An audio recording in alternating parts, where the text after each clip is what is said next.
Welcome, Dr. James Beckett, Sports Card Insights. I want to thank my sponsors, Topps, Panini, Upper Deck, Heritage Auctions, Huggins & Scott Auctions, Mike Stadium Sports Cards, Burbank Sports Cards, ComC.com, and Beckett Media, Beckett Grading, Beckett Authentication. So here's an episode for your listening enjoyment.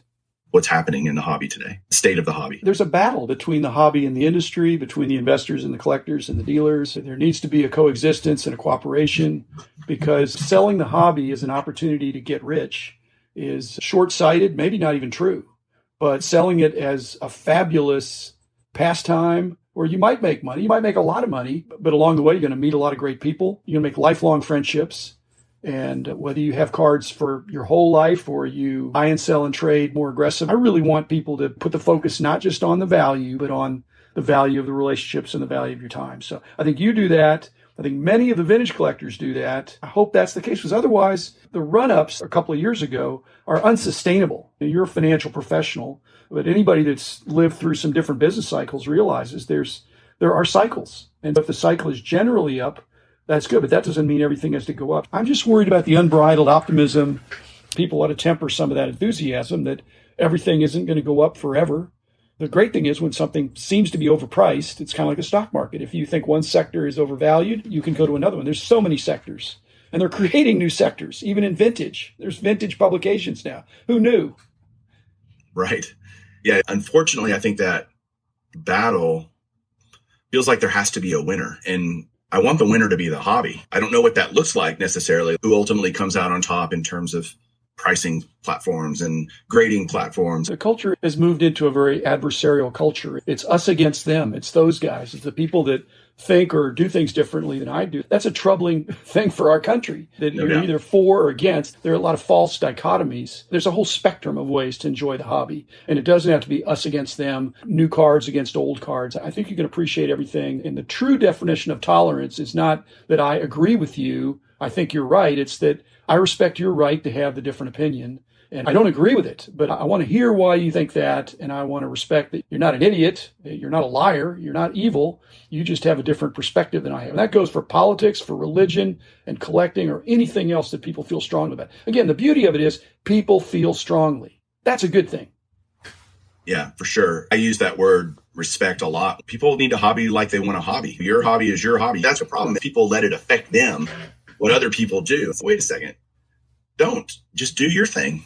Everybody, even if they're not that interested in the money as a hobbyist, would they prefer to make $1,000 on a card that they bought and sell it for $1,000 more? They'd obviously prefer that to buying a card and selling it for $1,000 less than what they paid for it. Okay. But the only sure way, which I am doing now to avoid that, is I don't buy cards for $1,000. So I can't lose $1,000. But the higher the price, you have the greater chance to make more, but to lose more. If you want to play at that level, I used to do that, but I don't do that anymore. It's not that we don't care about the money aspect. It's impossible not to, because we're putting a lot of money in it, whether it's buying one $1,000 card or $1,001 cards. It is still money that we are expending, and we care. And so should I have sold everything and then just bought it back now? What a complete pain that would have been. Would I be able to find everything, all the time that it would have taken me to do that? And I think, I'm pretty happy where I am. I don't begrudge not doing that. I don't think, it shoulda, woulda, coulda, wish I would have done all these different things, because the hobby's going to be here for me in 20 years, the same as it is today. It'd be problematic for me to buy things that I used to have that I sold. When I started the company, I capitalized the company largely by selling a lot of older sets and things that I'd accumulated. Okay, that made me not have to borrow money to start a company. No regrets about that. But rebuying those sets or those cards that I had would be awkward for me. I just don't think I could do it. Secondly, you epitomize the value buyer. So I think you have less exposure as stock market pickers looking for solid companies that may be trading at a discount to their current and future prospects. So you have less volatility, because everything has some level of volatility. But people that are buying high and selling higher, buying the latest thing, that's living hard and potentially dying hard. What you showed me you bought at the National, you could have asked everybody in the room, how much did I pay for all this stuff? And I think that everybody would be off by 50%. Yeah. It was harder to find deals than normal's past. It was harder, but it's not impossible for you, because you've studied it, you've done the homework, but it's literally impossible for people that have not paid their dues, because all they can is look at eBay comps without any understanding of the historical perspective. They really can't do it, Mike. You've paid your dues for a long period of time. I have too. You have perspective. People don't have to tell you it's a good deal. It's a good deal. Yeah, and I'm also willing to walk away. The younger generation is, I want it now, and not realizing the marathon nature of our hobby, that it's not a sprint. But that's not something you can teach someone. You can tell someone that till you're blue in the face. They don't get it until they get it. No, because they're right to some degree. Because my regrets, if I look back, of the deals I didn't make, that I didn't go one more bidding increment, they're iconic cards that I would have been greatly rewarded. It still bugs me, and yet I've got a great collection otherwise. But they're notable examples of when I didn't think, hey, I'm going to pay a little bit more for this really iconic rare card, then it would have been a good financial deal if I would have. And I didn't, and that's okay. So that's what they're thinking. They're thinking that philosophy will hold true for decades or into the foreseeable future. I'm not positive it does. At some point, things just can't get that much more expensive, because it used to be equal to a car. Now it's equal to a house. Now it's equal to a small island somewhere. You're talking 8-figure cards now? That's crazy. And they're vintage. At least it's funny. I remember the cards I didn't buy that I wish, I would have bought that, versus the great deals. The great deals have been way more cards I regret not buying. Yet I have a great collection that I love. That's all that really matters. I'm adding to it all the time. It's fun because there doesn't have to ever be an end. And people always ask me, what's your end game? I don't want one. I don't need one. If there's an end to it, that means there's a finality to it. And someday I'm not going to be here anymore. That's for sure when it will end. But until that point, I want to enjoy it. When you think of this evolution of the current market and where we are in the hobby, and you think back to long ago, you basically brought pricing of sports cards to the masses through the annuals and then the monthly magazines. What do you think about today's hobbyist and the way they price cards? It's so much more real time today. It used to be I had to wait a month to see if the card was worth more or worth less, and look in the magazine if there was an up arrow or a down arrow. What do you think about the landscape of that today? You got this 99% of the cards that are worth $10 or less, right. 1% or less that are worth more than $10. And the magazines and some of the periodicals and the Beckett OPG and some of these things can handle the $10 and under cards pretty well. But nobody cares about those. Okay, it's the $10 and up or $100 and up or $1,000 and up that get a lot of the action. That's where these price movements of 10% or 20% or 50% in a short period of time, you want to be armed with the latest information. But that's a small percentage of the hobby. But the trickle-down effect suggests that if these glamour cards go for more, it's going to pull some of these under $10 cards.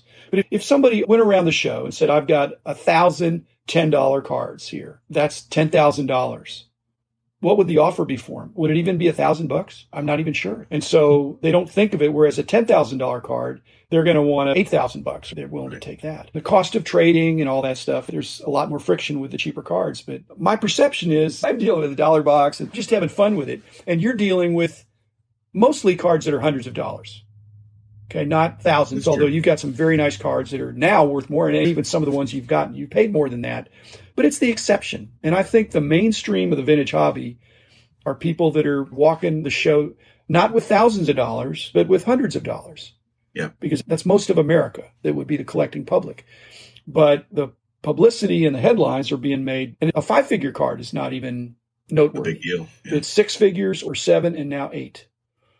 Yeah, I think there's a perception that I have all these super high dollar cards. And the reality is the beast back here is filled with plenty of $50 bills. And I love picking that stuff up as much as I love buying a Satchel Paige 49 Bowman. I really do, because I'm adding a new card to what I'm trying to do and what my focus is and what I enjoy. So there's a lot more of the $20 and $50 bills in the beast than there are comma cards. Every time someone comes here, non-hobbyists, all the questions I get are about value. How much is that worth? They don't understand, nor do I expect them to, where each card fits in the history of the hobby, or why is it important to me, or where does it fit in this craziness of a card room or an entire collection. And that's okay. I know where I want to be on a card. I want to buy it. If I can't, I'll just keep walking and there'll be another one somewhere down the road. Like I said, you've got the knowledge, plus you're able to disconnect from buying the card, not the holder. You want the holder because you've got your PSA registry. So the grade to value relationship is not captured in a number always. By doing that, the That's data true. accumulators Disconnect. don't like that because you're paying more for a 3 than you would for a 4. If they're doing it algorithmically, it doesn't make sense. Yeah, but the 3, it's a better looking card. I'm with you. Right. But there are other people that buy the holder just for the numerical grade, and that's okay too. I know, but they can't not do that, Mike, because they haven't been to school. When they go to sell, they may find out it's more than just the holder. About your style now, when I see what shows, I basically go to the dollar boxes and look for where you're parked. There's a lot of people out there that love that style of collecting. What are you particularly looking for? I sold the company in 2005, and I'm pretty retired from day-to-day pricing in late 96 after my heart attack. Basically, the stuff in the dollar box pretty much is 96 to the present.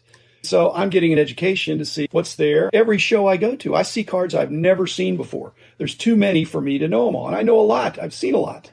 But if it's cards from the 50s, I've already had them all. I don't need to be completing another set. So I'm exploring. It's an Easter egg hunt. I'm panning for gold, little tiny nuggets, but I'm enjoying that. Seeing stuff I don't normally see. Something might be the tougher variation. I still am dealing with a long tail. And I don't care if they're chrome or shiny. In fact, a lot of stuff, if it's too shiny or too chromy, I pass on by because the more recent super shiny stuff, maybe there's an additional category. It's blinding. But if it's a little bit older to where I think that's interesting. Like I say, the tougher parallels, you can't just go by the serial number. There's some that have a high number but that are tough and some that have a low number that are easy. So I'm learning that. I'm a price guide guy at heart. That's part of my DNA, I think. I could do a price guide now for the dollar boxes and know what's in there. Geno Smith ever gets whatever, the ability to win games, he's all over the dollar boxes and he's resurrecting. He's getting a second, third, or fourth, or fifth chance. That's the kind of stuff that's in there. I'm not going to pick up base cards. I picked up Matthew Stafford's 2 years ago just because I thought that'd be good for trade material from around here. And now he's a Super Bowl winner.